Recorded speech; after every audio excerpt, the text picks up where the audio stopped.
Wafatnya Siti Maryam, ibu Nabi Isa. Diriwayatkan dari Wahab bin Munabbih, dari kakeknya, Idris, dia berkata, "Saya dapati keterangan dalam sebuah kitab, bahwa Nabi Isa alaihissalam pernah berkata kepada ibunya, 'Sesungguhnya negeri ini adalah negeri tidak kekal, negeri yang tidak abadi, sedang akhirat adalah negeri abadi. Maka, marilah kita pergi untuk mengasingkan diri, hai ibunda.'" Kedua insan itu, Nabi Isa dan ibunya, berangkat ke Gunung Libanon. Di sana mereka berdua berpuasa di siang hari dan beribadah di malam hari. Mereka makan dari dedaunan pohon dan minum dari air hujan. Kemudian, pada suatu hari, Nabi Isa turun gunung menuju ke kedalaman lembah untuk memetik rumput buat berbuka mereka berdua. Tatkala Nabi Isa sedang turun gunung, maka datanglah malaikat maut kepada ibunya, Siti Maryam, seraya berkata, "Assalamualaikum hai Maryam yang sedang berpuasa dan beribadah. Siapa kau? Sesungguhnya kulitku benar-benar mengkerut mendengar suaramu, dan akalku terbang melihat rupamu yang mengerikan itu," tanya Maryam. "Aku adalah makhluk yang tidak mengasihi si kecil, karena kecilnya, dan tidak memuliakan orang besar, karena kebesarannya, dan aku inilah si pencabut nyawa," jawab malaikat maut. "Hai malaikat maut, apakah engkau datang untuk berkunjung, atau untuk menyabut nyawa?" Kata Maryam, "Bersiap-siaplah untuk mati." Tegas malaikat maut Maryam menawar, "Tidakkah engkau mengizinkan aku sampai pulangnya kesayanganku, penyejuk kedua bola mataku, buah hatiku dan wewangian jantungku?" Jawab malaikat maut kepadanya, "Aku tidak diperintahkan untuk itu.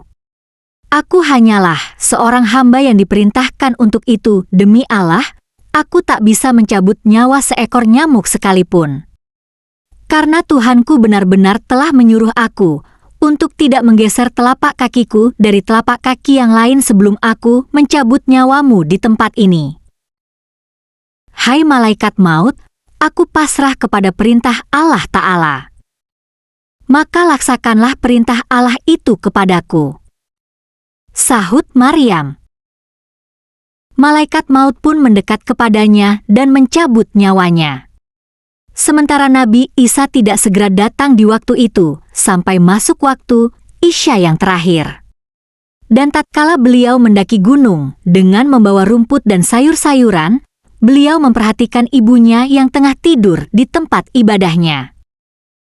Beliau menyangka ibunya telah menunaikan ibadah-ibadah fardhu.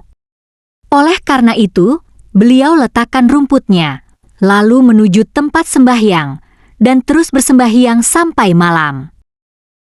Barulah sesudah itu beliau memperhatikan ibunya lagi, lalu dengan suara yang pilu karena hati yang khusyuk, "Assalamualaikum wahai ibunda. Malam telah larut, orang-orang yang berpuasa telah berbuka, orang-orang yang beribadah telah berhenti. Kenapakah engkau tidak bangun-bangun juga untuk beribadah kepada Yang Maha Pengasih?"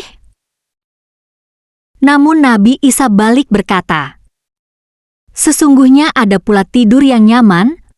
Kemudian beliau menuju tempat sembahyangnya, sedang ibunya belum makan sesuatu apapun, sehingga lewat 2/3 malam. Dengan kelakuan seperti itu, beliau ingin sekali berbakti kepada ibunya, yakni berbuka bersamanya. Nabi Isa masih tetap berdiri, lalu dengan suara yang pilu dan sedih, beliau berseru, "Assalamualaikum, wahai ibunda." Namun tidak ada jawaban. Lalu beliau kembali menuju tempat sembahyangnya sampai terbit fajar.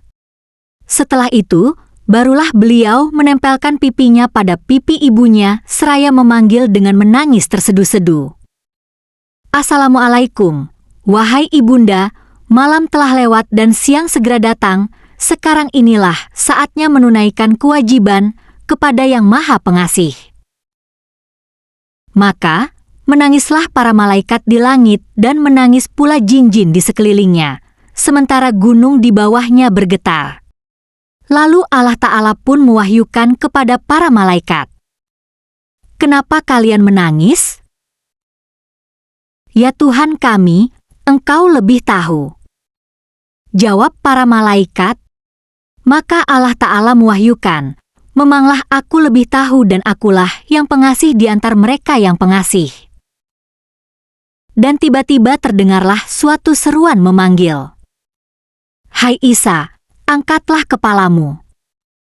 Sesungguhnya ibumu telah meninggal dunia, semoga Allah Ta'ala memperbesar pahalamu." Nabi Isa mengangkat kepalanya seraya menangis dan berkata, Siapakah yang akan mengisi kesunyianku? Siapakah yang akan menghibur kesepianku? Siapakah yang akan aku ajak bercengkrama dalam pengasinganku ini? Dan siapakah yang akan membantuku dalam ibadahku?" Maka Allah Ta'ala mewahyukan kepada gunung, "Berilah nasihat kepada roh, ciptaanku itu." Gunung berkata, "Hai roh, ciptaan Allah, keluhan apakah ini? Apakah kamu menginginkan kekasih selain Allah?" Kemudian turunlah Nabi Isa dari gunung itu ke sebuah perkampungan Bani Israel, lalu berseru, "Assalamualaikum, hai Bani Israel." Mereka bertanya, "Siapa kamu hai hamba Allah? Keelokan wajahmu benar-benar menyinari rumah-rumah kami." Beliau menjawab, Aku adalah roh, ciptaan Allah. Sesungguhnya ibuku telak meninggal dunia di pengasingan. Maka, bantulah aku memandikannya, mengkafaninya, dan mengkuburkannya. Hai roh, ciptaan Allah, sesungguhnya gunung ini banyak ularnya, yang kecil-kecil maupun besar-besar. Gunung ini tak pernah diinjak oleh bapak-bapak, kakek-kakek kami sejak 300 tahun lalu. Kata mereka. Maka kembalilah Nabi Isa ke gunung, dan ternyata di sana beliau mendapati 2 orang pemuda yang gagah-gagah. Beliau mengucapkan salam kepada mereka berdua, dan mereka pun membalas salamnya. Kemudian Nabi Isa berkata kepada kedua pemuda itu, "Sesungguhnya ibuku telah meninggal dunia dalam pengasingannya di gunung ini. Maka bantulah aku untuk menyelenggarakan pengurusan jenazahnya." Salah seorang dari kedua pemuda itu berkata kepada Nabi Isa, "Ini Mikail, dan aku Jibril, dan inilah minyak pengawet dan kain-kain kafan dari Tuhanmu.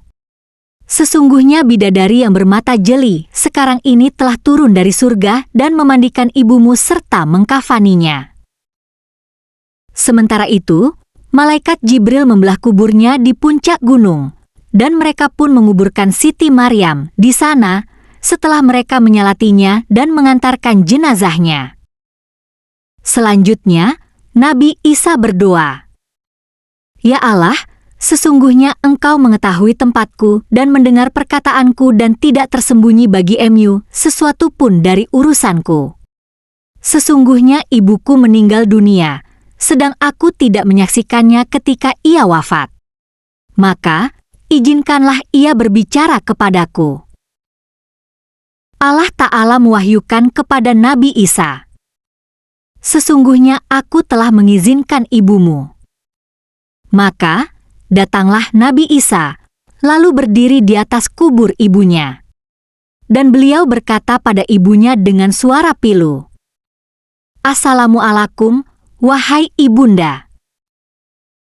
Ibunya menjawab kepadanya dari balik kubur, "Waalaikumsalam. Wahai kesayanganku, wahsi penyejuk kedua bola mataku." Nabi Isa berkata kepada ibunya, "Wahai ibunda, bagaimanakah engkau dapati tempat pembaringanmu dan tempat kembalimu, dan bagaimana engkau lihat kehadiranmu di hadapan Tuhanmu?" Sang ibu menjawab, "Tempat pembaringanku adalah sebaik-baik tempat pembaringan dan tempat kembali. Aku datang di hadapan Tuhanku, lalu aku dapati dia ridho dan tidak murka. Wahai ibunda, kata Nabi Isa, bagaimana engkau rasakan kepedihan mautmu? Sang ibunda menjawab, demi Tuhan yang telah mengutusmu dengan kebenaran dan sebagai seorang nabi, kepedihan maut belumlah hilang dari kerongkonganku, dan keseraman malaikat maut belumlah sirna dari depan mataku. Maka, semiga kesejahteraan terlimpahkan atasmu, duhai kesayanganku, sampai hari kiamat. Di alam kubur, Maria mendapatkan tempat yang nyaman. Nabi Isa pun lega karena ibundanya telah mendapatkan nikmat kubur. Ibu Isa ini pernah merasakan kehilangan yang sangat luar biasa. Bagaimana tidak, pada saat ibunda tercintanya meninggal, Nabi Isa tidak berada di sisinya. Itulah rangkuman kisah wafatnya Maryam binti Imran, ibunda Nabi Isa alaihi salam. Terima kasih sudah menonton. Semoga video ini bermanfaat dan menambah wawasan. Subscribe, like, komen, dan share.